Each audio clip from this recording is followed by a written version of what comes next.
On this episode of Aging Wheels, I drive a relic from the 70s that was made in 1990.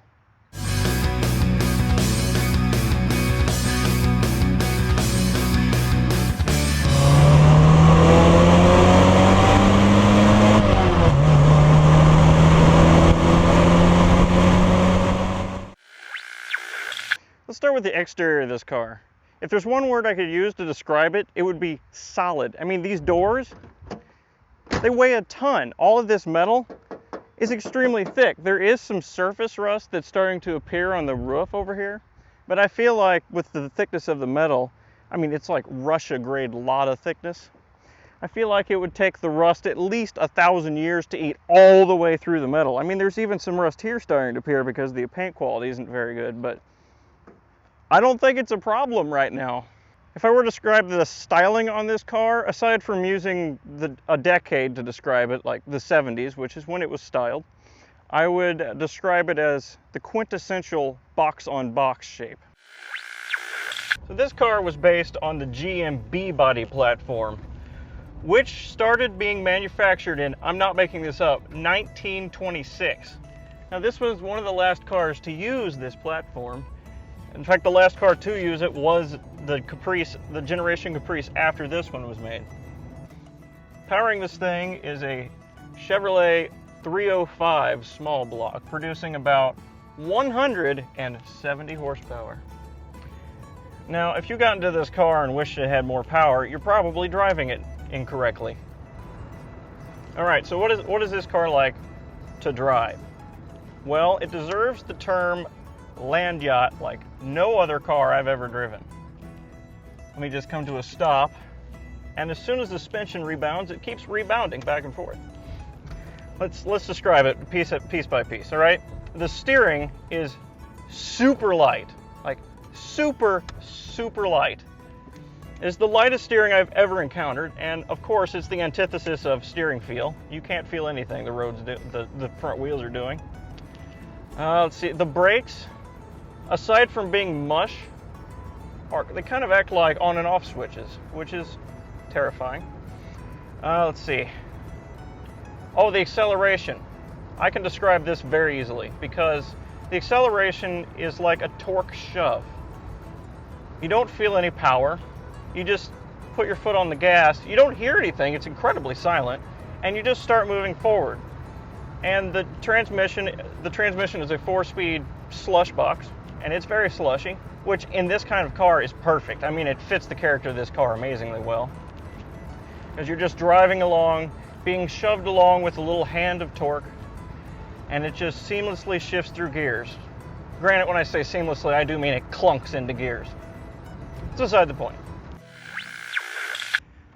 Since this is a big car and an American car, let's take a moment to appreciate the trunk. First, let me open it so you can hear this lovely sound. The trunk in here is huge. I mean, it is a pretty big car, but you just don't expect there to be this much space in this car. It's at least large enough to fit this rock in there, and probably 1,000 more of its buddies. Let me just close it again so you can hear that joyful sound. Oh, quality engineering. Now, unfortunately, because it has such a large trunk, it makes terrible use of the interior space. I mean, this is a pretty big car. This is Chevy's full-size car, and I have only just enough leg room. Okay, first impressions when I got into this car is, wow, it does actually look pretty nice in here. It has all fake wood trim and everything, but the way the owner talked about this car, I thought it was going to be just a jalopy that's falling apart at every seam. But in reality, it's held together quite nicely. You've got this maroon velour all around you, everywhere. These bench seats, they're split in the middle, so I guess they're not really bench seats. But these bench seats are very comfortable until you go around any sort of corner, and then you're flying out of the doors. Some strange features of this car. It doesn't have power mirror adjustments, but it has these little knobs, which you would expect. However, for the passenger side mirror, I thought this was cool. There's a little toggle down here to adjust the passenger side mirror, but it's not electric. It's a mechanical linkage to that mirror, so it only works when the door's shut, and it's quite heavy. It's quite hard to adjust precisely. This horizontal speedometer is kind of infuriating because the needle still operates in a circle, but it has a horizontal field of view on the speedometer. So right in the middle, you can't tell the difference between, let's say, 50 and 55 because the needle is that wide. Another little weird part of this car is the seat belts. As you may be able to see, they're attached to the door. So you have two choices: either unbuckle yourself before you get out of the car or open the door and strangle yourself. I prefer to do the former. Oh, look, another Caprice. Hello. It was an old guy. All right, now I need to get to the types of people that drive these cars. As you probably are aware, when these cars were new, since they were sort of luxury and floaty and sort of relaxing, torque shove and all that jazz, they were bought mostly by old people. People that aren't in a hurry, don't need a lot of stress. People that don't really look around at their cars. They just know they want something American and that's comfortable. And that suits their needs pretty well. However, the types of people that have these cars now are quite a bit different. And to really understand why those people like this car, I need to get into character of those people. So I'll just go ahead and do that on an open section of highway. First, I gotta turn my hat back around. Now I gotta lean way back. Let's see, I gotta adjust my seat. How do I do this? Oh yeah, I gotta lean way back.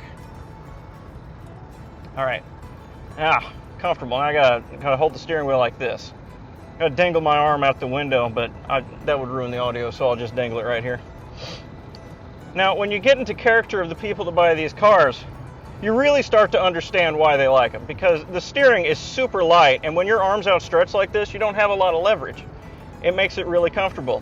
And the suspension is really floaty, so it doesn't punish your back when you're leaning back like this in stupid reclines. And yeah. And there's no headrest, or the headrests aren't very tall anyway, so the bill of my cap isn't bumping against the headrest. That's nice. I mean, granted, if I get in a crash, I'm going to have terrible whiplash, but at least I can look cool doing it. Speaking of safety features, look at this front end. I mean, it is a little more rounded off than previous Caprices were, but I wouldn't like to get hit by this hood ornament, nor would I like to get hit by any of these corners up here. But at least it has flush headlights instead of those stupid sealed beams that were in effect in America for the longest time. Now, I must admit, I have a problem with these cars, just land yachts in general, cars from the 70s. First of all, one problem I have with it is this car was designed in the 70s. GM had no shame in making this car until 1990. It only had fuel injection a couple years before this car was made, and it was the worst kind of fuel injection that just replaced a carburetor and sits on top of the engine. It didn't add any more power, it just kind of cleaned up the emissions a little bit and made cold starting easier. But it was a poor excuse for fuel injection and a poor excuse for engineering. They just didn't try very hard. Second problem I have with this car, the suspension. Yes, I know it's not a sports car, and yes, I know it doesn't need to handle very well. But I have a problem with the fact that it doesn't handle very well because of emergency situations. If I found myself in an emergency situation, say a deer ran out in front of me or something, I'd close my eyes. I wouldn't feel safe doing any sort of evasive maneuvering in this car. There's just no way. If I was about to hit somebody, I would just close my eyes and say it's the other guy's problem, because this car will probably tear their car in half, unless it's another Caprice, and then I guess probably fusion would happen at that point. The problem I have with the suspension is that, yes, it's floaty and flops all over the place, and you would think, yes, but that makes it comfortable. But the problem is that it doesn't make it as comfortable as you would expect. That 95 Grand Marquis I drove in the first Aging Wheels video rode better than this. It was more comfortable. Yes, they both handle like sea vessels, but this one just doesn't ride as well. When you go over bumps, you can feel them. It doesn't soak up and absorb the bumps like you would expect. It does ride comfortably, but not as comfortably as I would expect given the compromise with the handling. I would like to say, though, that I do appreciate this car.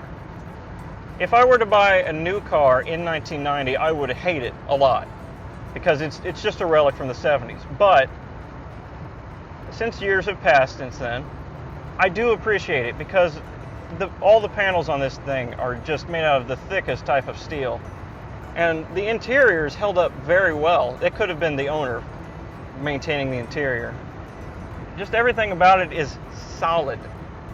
And while it may not be the most reliable thing in the world, this is its second transmission. Everything in this car will be cheap to replace. You just go down to a Chevy dealer and get parts for it. I mean, the 305 engine, I make fun of it because it's just the torquey thing, but you're just going to get parts anywhere, and they're going to be cheap. And you can work on it yourself. So you have to really appreciate that. You can keep this car going for quite a long time. If there were ever an apocalypse, this would be a pretty good car to pick. Not that it wouldn't ever break down. It would probably break down fairly often, but everything would be easy to fix. Reasonably. It's exactly what it's meant to be. A floaty, comfortable, big car. And you gotta admire it for that.